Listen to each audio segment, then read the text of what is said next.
My words are conceived in pleasant places.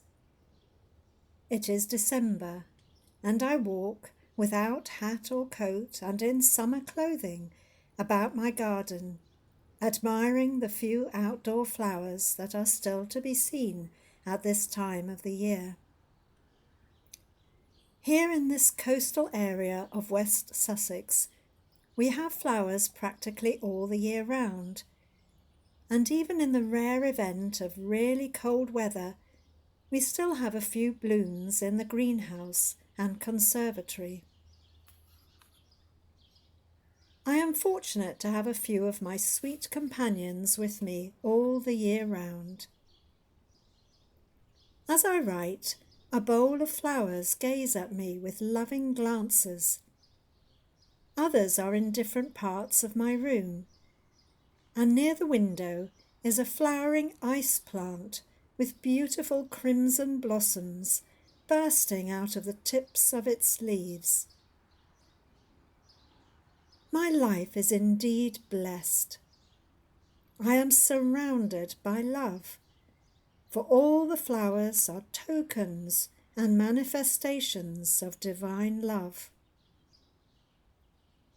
Therefore, as I look at my flowers, love enters my heart and thrills my being, and this love is the love of God. Flowers are the children of love. They have their origin in the great heart of God. In that great pulsating centre of infinite love, they were born, and, being held in the imagination of the divine Spirit, have evolved within the coarse matter of this material world to radiate beauty for the instruction and guidance and inspiration of man. As I look at their patient loveliness, a spiritual understanding comes upon me, and streams of divine love flow into my soul. These pure, sweet blossoms act as conductors or telephone wires between earth and heaven, between my fickle heart and the great heart of the divine. It has been said that one can tell what an author really is by his writings. He may, in actual life, appear ill-tempered and morose, or superficial, or vain, but that is only as he appears to be. What his real inner nature is can only be gauged by his works. This is why great writers are often disappointing. We read their works and from that form an opinion of their character, yet if we meet them in the flesh we are disappointed, because we find somebody quite different from what we expected. This is because their real inner self does not appear on the surface. It is only by their works that you can judge their real character. It is the same with God.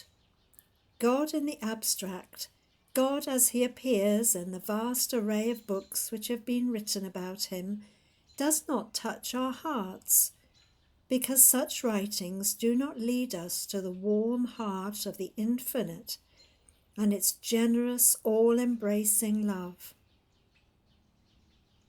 But when we look at a flower and read God's pure, sweet message to humanity, we enter into the great divine heart.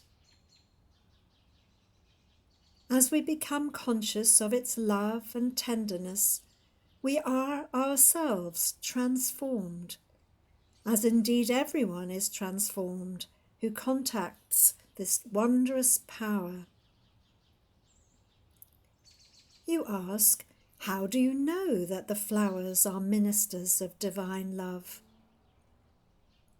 First, I know because flowers respond to love more than any other thing. Hate or discord in the home will blight or stunt your flowers, but the divine harmony of love will crowd your plants with blossoms.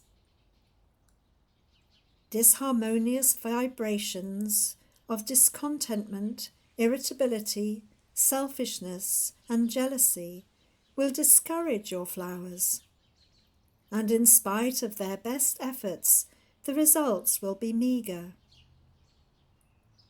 But if love and harmony reign in your heart and life and home, if your life is a constant hymn of praise to God, and if your flowers are tended with loving care, then they will respond in a wonderful manner and vie with one another in their efforts to manifest the infinite love of God. Yes, flowers respond to love. They bloom much more abundantly and with larger and fairer blossoms if they are tended by the gentle hands of one who loves them dearly. Since my wife has taken over the care of the conservatory, the flowers have responded wonderfully to the love bestowed upon them. When the gardener looked after them, they were watered and tended to, but there was lacking the love which they now receive. Every shoot is looked at with loving expectation. Every little act is a loving ministry, and the flowers respond, for they are the creations of divine love. Second, I know the flowers are messengers of love because of what they are. As I gaze at their calm, sweet holiness, can I doubt the love of the great heart in which they had their origin? As I gaze at their enchanting beauty, I realize that both their originator and designer is love. None other could bring forth such pure, entrancing workmanship. To look at the flowers and to enter into their pure messages fills my heart to overflowing, for I realize that love does rule the universe and consequently my life. These lovely messengers come straight from the heart of the Creator and tell me that I can trust the one who produced these glorious emblems of perfect love.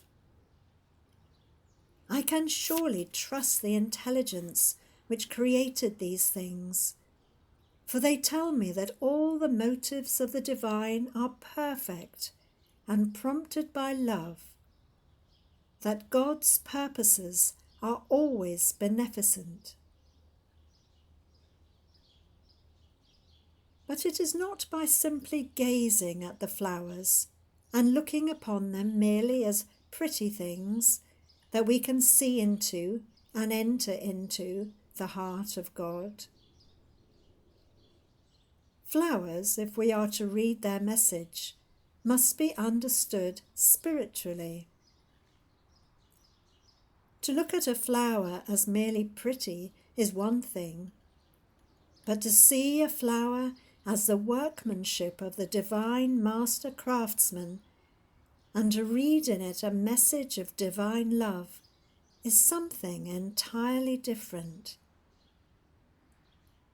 We need not be poets or artists in order to spiritually understand flowers, for even the most matter-of-fact person can see God's face in a flower if he or she will only look and try to understand. How then shall we look in order that we may understand? First of all, we must learn to observe. Let us go up to the flower and examine it carefully and in detail. Notice the exquisite colouring the delicate texture, the beauty of form, the glorious workmanship. Let these sink into our minds. Now let us notice the simplicity, the purity, the innocence, the expression, and let these sink into our hearts. Now let us gaze very earnestly at the flower and try to catch its spiritual vibrations. As we continue to gaze at it, we feel its vibrations being absorbed into our being. The flower changes. It becomes more ethereal, more beautiful, more spiritual, more transparent. It becomes luminous with heavenly light. Let us stand perfectly still and absorb the flower's spiritual beauty and radiance. For we are beginning to see not the physical flower, but its spiritual prototype instead. Now, led by the flower, our thoughts become more spiritual, and we realize that this beautiful, ethereal blossom is a thought of God. If this beautiful emblem is a thought of God, what a beautiful mind God has. And if this lovely flower had its origin in God's heart, what a heart of love He must have.